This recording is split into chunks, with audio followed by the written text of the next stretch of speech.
Hello, my name is Omar Abisad. It's Friday, January 11th, 2019 at 3:20 p.m. in Toronto.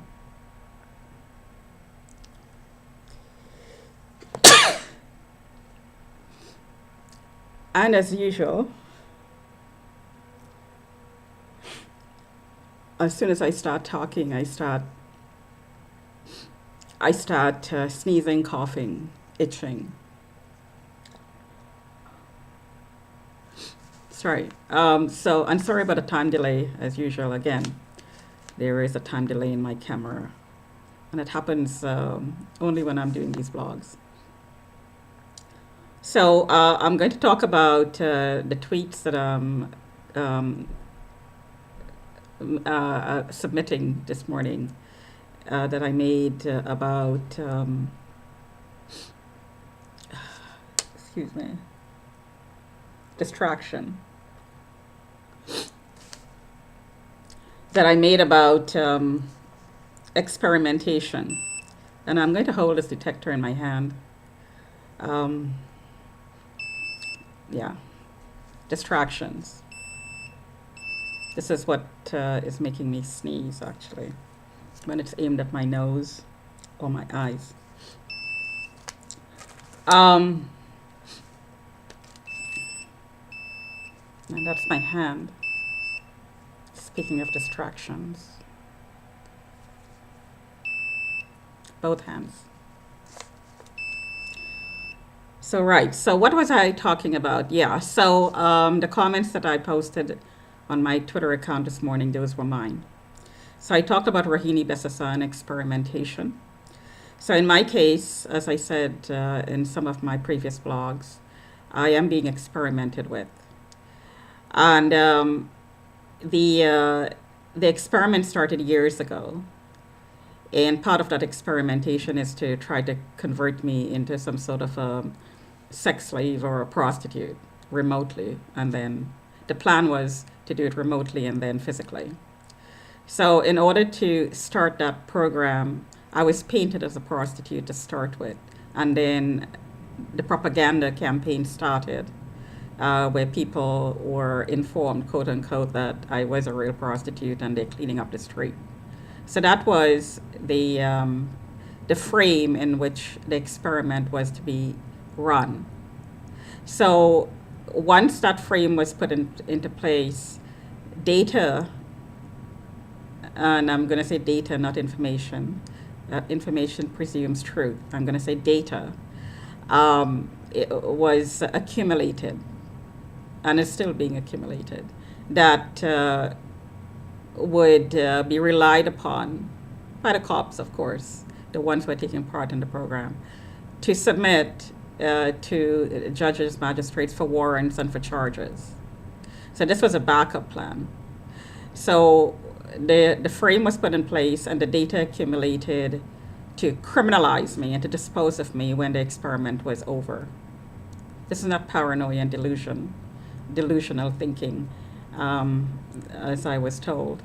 This is a template that's being used on targets. Now, I heard that there's a big red flag on my name or next to my name in the system, the police system, and wherever else, I'm not sure. Now, that indicates to me, if that's true, that I'm a target. A target is perceived to be an enemy of whatever, groups of people, whatever, whoever. A target is an enemy, and the enemy has to be disposed of. So I am to be disposed of. But before I was disposed of, I was experimented with. I am being experimented with. I mean, why dispose of a perfectly good body when that body could be used for experiments before disposal? Makes sense, right? I mean, everybody has a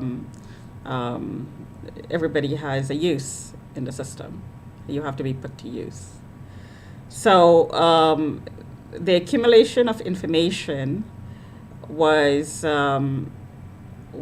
done through police informants, so just informants. I'm not sure whether it's coming from the police or it's coming from, whether they're registered with the police or they're registered with community groups. I'm not sure. Um, and I'm getting some sudden pains on the arm, and there you go. Yeah, distractions. The hand is hurting suddenly. The upper arm, right here. Distractions, as I said. So, so the information to criminalize me and the information to be used to submit to courts for warrants, writs, and so on is accumulated and is gotten from informants and informants who are working directly with the police or working with community groups and so on. It could be both. It could be one-off. These informants place themselves around the target, me, and just to indicate, just to show that they're around me, and then they would lie and say, I saw her do this, or I saw her do that.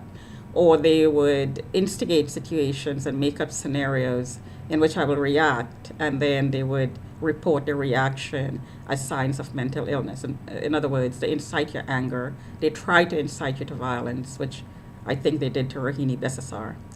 And so that was done in Rohini Besasar's case, I'm suspecting, by sensitizing her to a trigger and then coming around her and calling the word, maybe looking for another job, or because she was looking for jobs for years. She was locked out of the job market. Of course, information I'm suspecting was accumulated about her as well, which locked her out of the job market. So the person who was stabbed, unfortunately, was triggering Besasar, I'm suspecting. Just like the perpetrators and the informants come around me and try to trigger me. I walk away 99.9% of the time, but if I feel that I am being harassed and there is no way out, I will tell the harasser to stop harassing me. And in that case, they call the cops and say I'm being aggressive. I'm showing signs of I'm showing signs of mental illness and I'm being aggressive. And since I'm registered up as somebody who's mentally ill and perturbed, please come and get me, because the cops, some of the cops are taking part in this. So these cops who passed your name on my account and is monitoring the account will come and get me. So this has happened a few times, and the last time I almost died in their custody for something I did not do, based on lies that informants told. The informants should be charged because they lied, causing a charge to go through. That's a crime. But because I'm a target, they will not be charged, because they're supposed to do this, because this is an experiment that's being run on an unwitting experimentee. So this is how it's done. Yesterday I was looking at a movie on Netflix, and as soon as the movie was finished, as soon as I clicked to close off the site, a female passed my door. This was late at night, and said, "We bought you." So let me address the remark, "We bought you." So the way the purchase is made, and it means I'm being trafficked, is various people are signing me out of the system because anybody could, and are monitoring me and then submitting reports about me. So apparently I heard, I was updated outside the window and outside my door, that they have to pay money. They have to put a down payment. And they get a receipt for me. So somehow they put themselves in a position of power over me, the neighbors. And they let me know. You're a target, says the male, brown-skinned male, and the implication is we are reporting on you. We bought you. You're a target and we bought you. In other words, we have the right to listen and look and spy and stalk you and report on you, and you can't do anything about it. And they take advantage of that, and they use technology, invasive technology, to look at me inside my home, record me inside my home, incite my anger inside my home using things like microwave-based technology, and then record it and take it to the cops who are taking part in this program, and the cops will flag me and then accumulate this information that they will use to put charges through. And of course, since I'm a target, everybody knows I'm a target, including the judges. And the judges who take part in the program will sign the warrants, and I will be taken away and disposed of, just like Rohini Besasar. It is my suspicion, it is my belief that Rohini Besasar was incited to violence. The crime, although she had to take responsibility for it, is not only hers. The crime was the people, it was also that of the people who incited her anger and was running the program on her, which is a targeting program, and drove her to do what she did. It's their crime as well. Now, whether she is still mentally insane is a really good question. Definitely, she was insane when she tried to kill the person, or maybe just send a message by putting a knife into the person, which is not something that anybody should do. I mean, she would have to be mentally insane to do that. To think that she could send a message by putting a knife in a person, she has to be mentally insane, obviously, at the time of doing that. But for her to get to that point, she would have had to be driven there. So it's not only her crime. Definitely, what she did was a crime, and she has to take some responsibility for it. But the people who drove her to do it also has to be held responsible for it. Now, I'm comparing myself to Rohini Besasar. I will not become Rohini Besasar. I don't carry weapons. I don't harbor anger to anybody who's running the program, because it is my suspicion that the people who are running the program are also victims. They are also being affected by these technologies.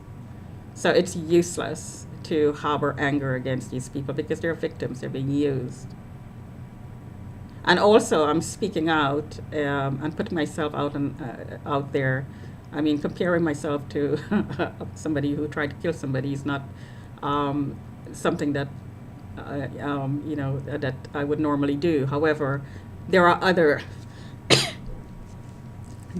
kids out there like Rohini Besasar, other young women, accomplished, who fought their way to get really good education, who just battled their way through the process of getting so much education and getting jobs and being accomplished, and battling abuse, family abuse, to get where she was or where she is, and then to have it taken away from her. Other people are in that program, other accomplished people, other extremely intelligent people, especially women and children and girls. They are in the process of getting to the point of becoming Rohini Besasar. This is why I'm speaking up. I am not Rohini Besasar. I will not ever become Rohini Besasar. This is why I'm speaking up. I'm so confident of that fact that I am able to stand, to sit in front of the camera and tell the world that I am in the same program as Rohini Besasar was, and so are a lot of other kids and a lot of other women, young, accomplished, beautiful women who are being trafficked. Talk to you another time.